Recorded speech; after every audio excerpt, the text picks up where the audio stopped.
Hello, welcome back to my YouTube channel. അപ്പോൾ 2024 recap എടുത്തതിന് ശേഷം എനിക്ക് ഓൺ വോയിസിൽ അല്ലെങ്കിൽ ലൈവായിട്ട് സംസാരിച്ച് വീഡിയോസ് ഇടാനായിട്ട് ഇഷ്ടപ്പെട്ടു കേട്ടോ.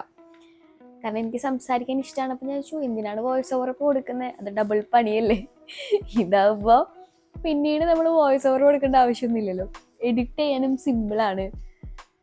ലൈഫ് കുറച്ചും കൂടി ഈസി ആകാമെന്ന് വിചാരിച്ചു ഞാൻ. അത്രയേ ഉള്ളൂ. അപ്പോൾ എന്തിനാണ് ഞാൻ ഈ വീഡിയോ ഇട്ടതെന്ന് വെച്ചാൽ, നിങ്ങൾ കണ്ടിട്ടുണ്ടാവും തമ്മിൽ എൻ്റെ മുടി കളർ ചെയ്ത സാഹസിക കഥേനെ പറ്റി പറയാനാണ്. ഞാൻ എൻ്റെ ചാനലിൻ്റെ പേരിനോട് കുറച്ചും കൂടി എന്താ പറയുക കൂറ് പുലർത്താമെന്ന് വിചാരിച്ചു. കാരണം ഇത്രയും നാൾ ഞാൻ സ്റ്റോറീസ് കണ്ട് ഒരു സ്റ്റോറീസും പറയാറില്ല. എനിക്ക് കഥ പറയാൻ ആക്ച്വലി ഭയങ്കര ഇഷ്ടമാണ്.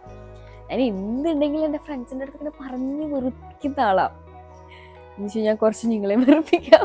ഇഷ്ടപ്പെടാണെങ്കിൽ സപ്പോർട്ട് ചെയ്യുക, ഇഷ്ടപ്പെട്ടില്ലെങ്കിൽ എന്താണ് ഞാൻ ഇമ്പ്രൂവ് ചെയ്യേണ്ടതെന്നൊക്കെ കമൻറ്റ് ബോക്സിൽ നിങ്ങൾ അറിയിക്കേണ്ടതാണ് കേട്ടോ. കാരണം എനിക്ക് നിങ്ങൾ പറഞ്ഞാലേ എങ്ങനെയാണ് ഞാൻ ഇമ്പ്രൂവ് ചെയ്യേണ്ടതെന്ന് അറിയുള്ളൂ, അല്ലെങ്കിൽ എനിക്കറിയില്ല. എനിക്ക് ശരിക്കും ഭയങ്കര ആത്മാർത്ഥമായിട്ട് ആഗ്രഹമുണ്ട് ഇമ്പ്രൂവ് ചെയ്യാനായിട്ട്. അപ്പോൾ നിങ്ങളുടെ വിലയേറിയ അഭിപ്രായങ്ങൾ എൻ്റെ കമൻറ്റ് ബോക്സിൽ അറിയിക്കേണ്ടതാണ്. ഓക്കെ, നമുക്കിനി നേരെ കാര്യത്തിലോട്ട് കടക്കാം. ഞാൻ എൻ്റെ മുടി കളർ ചെയ്ത കഥയാണ്. അപ്പം ഇപ്പം അത്യാവശ്യം നല്ല കളറുണ്ട്. കാണുന്നുണ്ടോ എന്ന് എനിക്കറിയില്ല, കാണുന്നുണ്ടാവണം. കാണാൻ വേണ്ടിയാണ് ഞാൻ കളർ അടിച്ചത്. അപ്പോൾ എങ്ങനെയാണെന്ന് വെച്ചാൽ, ഞാൻ ഈ ന്യൂ ഇയർ ആയപ്പോൾ ഒരു ന്യൂ ലുക്കിന് വേണ്ടിയിട്ട് മുടി കളർ ചെയ്യാമെന്ന് വിചാരിച്ചു. അപ്പോൾ എറണാകുളത്ത് ഒരു കടയുണ്ട്, അവിടെ ഒരു സ്ട്രീക്കിന് 99 റുപ്പീസ് ഉള്ളൂ എന്ന് പറഞ്ഞു. ഹൈലൈറ്റ് ചെയ്യാനായിരുന്നു പ്ലാൻ. എന്നുവെച്ചാൽ എൻ്റെ ലാഭം. കാരണം എൻ്റെ നാട്ടിൽ വരെ 450 350 അങ്ങനെയൊക്കെയാണ്, ഭയങ്കര കാശ്. ഇപ്പോൾ 99 എന്ന് പറയുമ്പോൾ ലാഭമല്ലേ. അങ്ങനെ ഞങ്ങൾ 99 റുപ്പീസുള്ള കടയിലേക്ക്, അതും എൻ്റെ ഫ്രണ്ടിൻ്റെ വണ്ടി എടുത്ത്, വൈറ്റ് ലൈനാണ് കട. അപ്പോൾ ഓഫീസ് കഴിഞ്ഞിട്ടാണ് നമ്മൾ പോയത്. നല്ല തിരക്കായ കാരണം ഞാനൊരു ഷോർട്ട് കട്ടിക്കൂടെയൊക്കെ റോസിനെ കൊണ്ടുപോയി. റോസി ചോദിക്കുന്നുണ്ടായിരുന്നു, നീ എന്നെ ജീവനോടെ എത്തിക്കില്ലേന്ന്. റോസി ആണെങ്കിൽ ബാക്കിലിരുന്ന് വീഡിയോ എടുത്ത് തരായിരുന്നു കേട്ടോ, നമുക്ക് വ്ളോഗ് എടുത്ത് തരായിരുന്നു. എന്നിട്ട് കളർ നമ്മളോട് തന്നെ അവർ ചൂസ് ചെയ്യാൻ പറഞ്ഞു. അപ്പോൾ എനിക്ക് ഏത് കളർ ചൂസ് ചെയ്യണമെന്ന് അറിയുന്നില്ല. കാരണം കുറേ കളർ തന്നു. കുറേ കളർ എന്ന് വെച്ചാൽ ഹൈലൈറ്റ് ചെയ്യേണ്ട 2 3 4 5 സെറ്റ് ഓഫ് കളേഴ്സ് ഉണ്ട്. അപ്പോൾ ആള് പറഞ്ഞു റെഡ് അടിക്കുന്നതായിരിക്കും നല്ല. അപ്പോൾ റെഡിനോട് എനിക്ക് അത്ര താല്പര്യമില്ല. കാരണം എന്തോ റെഡ് എനിക്ക് ഇത്ര ഇഷ്ടപ്പെട്ടില്ല. ഞാൻ ഡാർക്ക് ബ്രൗൺ എടുത്തു. അപ്പോൾ ആള് പറഞ്ഞു 20 സ്ട്രീക്കെങ്കിലും ചെയ്താലേ എൻ്റെ മുടിക്ക് അത്യാവശ്യം തിക്നെസ് ഉള്ള കാരണം ഒരു 20 എണ്ണമെങ്കിലും ചെയ്താൽ മാത്രമേ കളർ ചെയ്തു അറിയുള്ളൂ. നോക്കി 20 എണ്ണം ചെയ്യാമെന്ന് പറഞ്ഞ് നമ്മൾ, ആ ചേട്ടൻ നല്ല ചേട്ടനായിരുന്നു, നല്ല അടിപൊളിയായിട്ടൊക്കെ ചെയ്തു തന്നു കേട്ടോ. പക്ഷെ എന്താ സംഭവം എന്ന് വെച്ചാൽ 20 എണ്ണം ചെയ്തിട്ട് എൻ്റെ മുടിയിൽ ഡാർക്ക് ബ്രൗൺ ആയിരുന്നു. ഞാൻ സെലക്ട് ചെയ്ത കളറിൻ്റെ പ്രശ്നം, കുറച്ചും കൂടി ലൈറ്റർ ഷെയ്ഡ് ആയിരുന്നെങ്കിൽ കുറച്ചും കൂടി എടുത്ത് കണ്ടേനെ. ഡാർക്ക് ബ്രൗൺ ആയ കാരണം എൻ്റെ മുടിക്കും ആ കളറിനും സിമിലാരിറ്റി ഭയങ്കരമായിട്ട്. അപ്പോൾ കളർ ചെയ്തൊന്നും തോന്നൂല. പറഞ്ഞാൽ അടുത്ത് വന്ന് നോക്കിയാൽ മാത്രമേ കളർ ചെയ്തെന്ന് തോന്നുള്ളൂ. ഇവിടെ ഇപ്പോഴും അത് തന്നെയാണ്. ഞാൻ മേലുള്ള ഭാഗം ക്രൗൺ പാർട്ടൊന്നും ഞാൻ ചേഞ്ച് ചെയ്തിട്ടില്ല. ഞാൻ ഓഫീസിൽ ചെന്ന് ഒരു മനുഷ്യനോട് ചോദിക്കുന്നില്ല കളർ ചെയ്തില്ലേ എന്ന്. എനിക്ക് ഒരു ബാഡ് അടിച്ച്. ഞാൻ മറ്റേ new year new look new Minnu എന്നൊക്കെ പറഞ്ഞിട്ട് ഒരു മനുഷ്യനും മനസ്സിലാവുന്നില്ല ഞാൻ കളർ ചെയ്തത്. ഞാൻ വീട്ടിലേക്ക് വന്ന് വീട്ടാരെങ്കിലും മനസ്സിലാക്കുന്ന വെച്ചു. അവിടെ ഞാൻ അമ്മയുടെ മുമ്പിലൊക്കെ വന്നിട്ട് അമ്മ എനിക്ക് എന്തെങ്കിലും മാറ്റം ഉണ്ടോ എന്ന് നോക്കുന്നിട്ട് സൈഡും ബാക്കും എല്ലാം തിരിഞ്ഞ് കാണിച്ചെടുത്തിട്ട് എൻ്റെ അമ്മ എന്താ നീ ചെയ്ത, മുടി വെട്ടിയോന്ന്. അപ്പോൾ പോലും കളർ ചെയ്തു നമുക്ക് മനസ്സിലായില്ല. അപ്പോൾ എനിക്ക് ബാഡായി. കാരണം ഞാൻ 12,000 രൂപ കൊടുത്ത് ചെയ്തിട്ട് ഒരാൾക്കും മനസ്സിലാവുന്നുമില്ല. ഓക്കെ, അപ്പോൾ എനിക്ക് തോന്നി എന്തായാലും കളർ ചെയ്യാൻ വിചാരിച്ചതാണ്. അപ്പോൾ കുറച്ചും കൂടി കാശ് ഇട്ടിട്ട് അങ്ങോട്ട് ആൾക്കാരെ അറിയുന്ന പോലെ അങ്ങ് കളർ ചെയ്യാം. ഇവിടെ ഒരു കടയിൽ പോയി, നാച്ചുറൽസിൽ പോയിട്ട് ഞാൻ ആ ചേച്ചിയുടെ അടുത്ത് എൻ്റെ വിഷമങ്ങളൊക്കെ പറഞ്ഞു. ഞാൻ ആരെ കളർ ചെയ്തതാണ് ചേച്ചി എന്നിട്ട് എൻ്റെ എല്ലാ വിഷമവും പറഞ്ഞപ്പോൾ ആ ചേച്ചിക്ക് പാവം തോന്നിയിട്ട് ആ ചേച്ചി പറഞ്ഞു ഓക്കെ മോളെ. എന്നിട്ട് എനിക്കൊരു അടിപൊളി കളറൊക്കെ കാണിച്ചു, ഇങ്ങനെ ചെയ്യാമെന്നൊക്കെ കേട്ടോ. എൻ്റെ വില കേട്ടപ്പോൾ എൻ്റെ കിളി കുഞ്ഞു. അത്രയും എനിക്കിനി സ്പെൻഡ് ചെയ്യാൻ വയ്യ, ഓൾറെഡി ഞാൻ സ്പെൻഡ് ചെയ്തു. അപ്പോൾ ആ ചേച്ചി പറഞ്ഞു ഓക്കെ എന്നാൽ അങ്ങനെ വേണ്ട, ഹൈലൈറ്റ് തന്നെ കൊടുക്കാം എന്ന് പറഞ്ഞിട്ട് കുറച്ച് ലൈറ്റർ ഷെയ്ഡിൻ്റെ ഹൈലൈറ്റ് തന്നെ കൊടുക്കാം. പിന്നെ ഇവിടെ ഓൾറെഡി ചെയ്തല്ല, താഴത്ത് മാത്രമായിട്ട് ചെയ്യാമെന്ന് പറഞ്ഞു. ഇല്ലാത്ത വശത്തൊക്കെ എടുത്ത് കുറച്ച് ഫ്രണ്ടിൽ ഇങ്ങനെ ഇടുമ്പോൾ ഒക്കെ കാണാൻ വേണ്ടിയിട്ട് ഈ ഭാഗത്തേക്കും ബാക്ക് പോർഷനിലൊക്കെ കുറച്ചധികം ചെയ്യാമെന്ന് പറഞ്ഞു. ഞാൻ പറഞ്ഞു ഓക്കെ. അതിനിപ്പോൾ എന്തായാലും ആദ്യം പറഞ്ഞാൽ അത്രയ്ക്ക് പൈസ ആവില്ല, എന്നാലും അത്യാവശ്യം പൈസയാവും. എന്നാലും ഞാൻ വിചാരിച്ചു ഓക്കെ എന്തായാലും ചെയ്യാമെന്ന് വിചാരിച്ചതല്ലേ, അങ്ങനെ ചെയ്തേക്കാം. പിന്നെ നാച്ചുറൽസിലെ സർവീസൊക്കെ ഭയങ്കര അടിപൊളിയാട്ടോ. അവർ നല്ല അടിപൊളി സർവീസ്. എനിക്ക് അവരുടെ സ്റ്റാഫുകൾ ഭയങ്കര ഇഷ്ടം. ഒരു കോമൺ ആയിട്ട് എല്ലാവരും അടിക്കുന്നൊരു കളറാണ്. അപ്പോൾ ഇത് അടിച്ച പാടെ ഞാൻ ഫോട്ടോ കണ്ടപ്പോൾ ചോദിച്ചു അയ്യോ അബദ്ധത്തിൽ നിന്ന് അബദ്ധത്തിലേക്കാണല്ലോ ന്യൂ ഇയറിൽ പോണേന്ന് എനിക്ക് തോന്നി. പക്ഷെ ഔട്ട്കം നല്ലതായിരുന്നു. ഇന്നേക്ക് എനിക്ക് നല്ല ഇഷ്ടപ്പെട്ടു. ഇപ്പോൾ പോണിട്ടയിലൊക്കെ കെട്ടുമ്പോൾ ഇങ്ങനെ മുടി കറക്റ്റ് മനസ്സിലാവുന്നിട്ട് കളർ ചെയ്തു.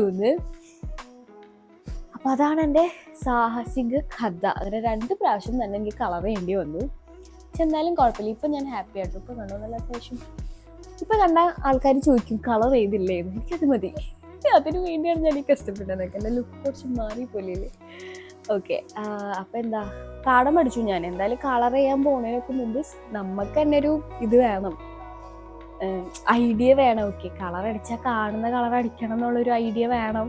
ന്യൂ ഇയർ ന്യൂ ലുക്ക് ആയിട്ടുണ്ടെന്നാണ് എൻ്റെ വിശ്വാസം. ഒരു കാര്യം പറയാൻ മറന്നു, ഈ നാച്ചുറൽസ് എന്ന് പറയുമ്പോൾ ഒരു സ്ട്രീക്കിന് 450 വരുന്നത്. അവിടെ അത്യാവശ്യം നല്ല എക്സ്പെൻസീവാണ്. പക്ഷെ എനിക്കൊരു വ്യത്യാസം എന്താ തോന്നിയെന്ന് വെച്ചാൽ, നമ്മുടെ 99 പോയപ്പോൾ അവരെടുക്കുന്ന മുടിയും ഈ 450 അവരെടുക്കുന്ന മുടിയും കുറച്ച് ഡിഫറൻസ് ഉണ്ട്. വലിയ ഡിഫറൻസ് ഉണ്ടെന്നല്ല, എന്നാലും കുറച്ചൊരു ഡിഫറൻസ്. പക്ഷെ ഞാൻ പറയാം, കുറച്ചും കൂടി തിൻ ഹെയർ ആണെങ്കിൽ, എൻ്റെ അത്രയ്ക്ക് തിക്ക് ഹെയർ അല്ലെങ്കിൽ ആ 99 എന്ന് പറയുന്നത് ഭയങ്കര വേർത്തിട്ടാണ്. 99 20 ഒരു തിൻ ഹെയറിനാണെങ്കിൽ ഫുൾ ഹെയർ കവർ ചെയ്യണ പോലെ ആവും. ഇപ്പോൾ ഇവരും അത് തന്നെ പറഞ്ഞ എൻ്റെ അടുത്ത്, തിക്ക് ഹെയർ ആയ കാരണമാണ് ഇപ്പം ഞാൻ ഈ 20 സ്ട്രീക്ക് എടുത്തിട്ടും എൻ്റെ ഹെയറിൽ കാണാതെ. പിന്നെ എനിക്ക് കുറേ ടിപ്സൊക്കെ പറഞ്ഞു തന്നിട്ടുണ്ട് അവിടുത്തെ നാച്ചുറൽസിൽ. ചേച്ചി നാച്ചുറൽസിൽ മാത്രമല്ല, ആദ്യം പോയോടത്തെ ചേട്ടനായാലും അവർ കുറേ ടിപ്സൊക്കെ പറഞ്ഞു തന്നിട്ടുണ്ട്. കാരണം നമ്മൾ മുടി കളർ അടിച്ച് കഴിഞ്ഞാൽ ഡ്രൈ ആവും. കെമിക്കലാണല്ലോ അടിക്കുന്നത്. അപ്പോൾ എന്തായാലും മുടി ഭയങ്കര ഡ്രൈ ആവും. അപ്പോൾ അതിന് വേണ്ടി ലോറിയലിൻ്റെ ലോറിയലിൻ്റെ ഹെയർ മാസ്ക് ഒക്കെ ഇടുന്നത് നല്ലതായിരിക്കും എന്ന് പറഞ്ഞു. അതിട്ട് കഴിഞ്ഞാൽ ഡ്രൈനെസ് കുറയുമ്പോൾ വീക്ക്ലി 2 അല്ലെങ്കിൽ 1 ലോറിയലിൻ്റെ ഹെയർ മാസ്ക് ഇടുന്നത് നല്ലതാണ് എന്നവർ പറഞ്ഞു. അപ്പം ഞാൻ എന്തായാലും അത് വാങ്ങിയിട്ടുണ്ട്, എന്നുവെച്ചാൽ ഓർഡർ ചെയ്തിട്ടുണ്ട്, വന്നിട്ടില്ല. അപ്പം അതൊക്കെ ട്രൈ ചെയ്തിട്ട് നോക്കണം ഡ്രൈനെസ് ആവുന്നുണ്ട്. ഇപ്പം ഞാൻ 2ാമത്തെ പ്രാവശ്യമായിട്ട് കളർ അടിക്കുന്നത്. ആക്ച്വലി സ്പീക്കിംഗ് 2 അല്ല 3ാമത്തെ പ്രാവശ്യമാണ്. ആദ്യത്തെ പ്രാവശ്യം ഞാൻ കോളേജ് ഫൈനൽ ഇയർ പഠിക്കുമ്പോൾ ഇതുപോലെ തന്നെ ഹൈലൈറ്റ് ചെയ്തിരുന്നു. അത് ബ്ലീച്ച് അടിച്ചിട്ടാണ് ഞാൻ ഹൈലൈറ്റ് ചെയ്തത്. ഓക്കെ, ഈ പ്രാവശ്യം ഞാൻ ബ്ലീച്ച് അടിച്ചിട്ടില്ല, ഡയറക്റ്റ് കളർ മാത്രമായിട്ട് അടിച്ചിട്ടുള്ളത്. ബ്ലീച്ച് അടിക്കുമ്പോൾ എന്താ പ്രശ്നം എന്ന് വെച്ചാൽ, മറ്റേ കളർ ഫെയ്ഡായിട്ട് ബ്ലീച്ചിൻ്റെ ഒരു ഓറഞ്ചിഷ് യെല്ലോ കളർ ഉണ്ട്. അത് പോവില്ല, അത് നമ്മൾ വെട്ടിക്കളഞ്ഞാലേ പോവുള്ളൂ. അത് ഭയങ്കരമായിട്ട് തലയിൽ കിടക്കും. എനിക്കത് അത്ര ഇഷ്ടപ്പെട്ടിട്ടില്ല. അപ്പോൾ ഞാൻ ഇപ്രാവശ്യം പ്രത്യേകം പറയുന്നത്, എനിക്ക് ബ്ലീച്ച് അടിക്കാണ്ട് കളർ ചെയ്താൽ മതി എന്ന് പറഞ്ഞിട്ടുണ്ടായി. പിന്നെ ഞാൻ 2ാമത് സ്വയം അങ്ങനെ ഫ്ലാറ്റിലെ പിള്ളേർക്ക് പരീക്ഷിക്കാൻ ഞാൻ എൻ്റെ തല കൊടുത്തു. എന്നിട്ട് അത്യാവശ്യം നല്ല കുളമായി. അത്യാവശ്യം നല്ല കുളമായി. നമ്മൾ ലോറിയലിൻ്റെ കളർ വാങ്ങിയിട്ട്, ബ്രൗൺ കളർ ബർഗണ്ടിയോ ബ്രൗണാന്ന് തോന്നുന്നു, വാങ്ങിയിട്ട് എൻ്റെ കളർ അടിക്കാൻ എൻ്റെ തല ഞാൻ കൊടുത്തു അവർക്ക്, എൻ്റെ ഫ്ലാറ്റിലുള്ളവർക്ക്. പക്ഷെ അത് അത്യാവശ്യം നല്ല ഫ്ലോപ്പായി. പിന്നെ ഞാൻ എന്താ പറയുക, പോണിട്ടയിലൊക്കെ കെട്ടി ഒളിപ്പിച്ച് വെച്ച് അങ്ങനെയൊക്കെ കൊണ്ട് നടന്നിരുന്നത്. അത്യാവശ്യം വൃത്തികേടായി ഉണ്ടായി.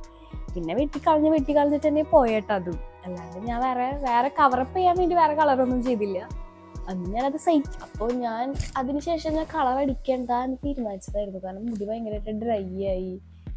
എന്നിട്ട് പിന്നൊരോളത്തിന് എന്തെങ്കിലും ചേഞ്ച് വേണ്ടേ. മുടി വെട്ടിയിട്ടുള്ള ചേഞ്ച് എനിക്ക് ഇഷ്ടമില്ല. കാരണം എനിക്ക് എൻ്റെ ലോങ് ഹെയർ ഷോർട്ടാക്കാൻ ഇടയ്ക്ക് എനിക്ക് തോന്നും. പക്ഷെ ഷോർട്ടാക്കി കഴിഞ്ഞാൽ പിന്നെ എനിക്ക് തന്നെ റിഗ്രറ്റ് വരുന്ന ഉറപ്പുള്ളതുകൊണ്ട് ഞാൻ മുടി വെട്ടിയിട്ടുള്ള ചേഞ്ചിൽ ഞാൻ വേണ്ടെന്ന് വെച്ചു. മുടി കളർ ചെയ്തിട്ടുള്ള ചേഞ്ചാക്കാം. എന്തെങ്കിലും ഒരു ചേഞ്ച് വേണമെന്ന് എനിക്ക് തോന്നി. കാരണം നമുക്ക് ചേഞ്ച് വേണമെന്ന് തോന്നുമ്പോൾ നമുക്ക് ചേഞ്ച് ആക്കാൻ പറ്റുന്നത് മുടിയാണ്. വേറെ ഒന്നും എനിക്ക് എങ്ങനെ പെട്ടെന്ന് നമുക്കൊരു ചേഞ്ച് വേണമെന്ന് പറയുമ്പോൾ ചേഞ്ച് ആക്കാൻ പറ്റില്ലല്ലോ. മുടീനെ നമുക്ക് എന്ത് വേണമെങ്കിലും ചെയ്യാമല്ലോ. മുടി കുറേ മാറ്റി കഴിഞ്ഞാൽ നമ്മുടെ മുഖത്തിന് നല്ലോണം ചേഞ്ച് വരും. ഹെയർ സ്റ്റൈല് നല്ലോണം നമ്മുടെ മുഖത്തിന് എഫക്റ്റ് ചെയ്യണം. അത്രയേ ഉള്ളൂ. Thanks for watching. എൻ്റെ ഇങ്ങനത്തെ കഥകളൊക്കെ ഇഷ്ടമാണെങ്കിൽ നിങ്ങൾ കമൻറ്റ് ചെയ്യണം. ഇഷ്ടമല്ലെങ്കിലും നിങ്ങൾ കമൻറ്റ് ചെയ്യണം. എനിക്കറിയണം നിങ്ങളുടെ റെസ്പോൺസ് എന്താണെന്ന്. എന്നാലല്ലേ നമുക്ക് കുറച്ചും കൂടി ഇൻറ്ററാക്റ്റീവ് ആവാൻ പറ്റുള്ളൂ. അപ്പോൾ ശരി, ബൈ, സീ യു.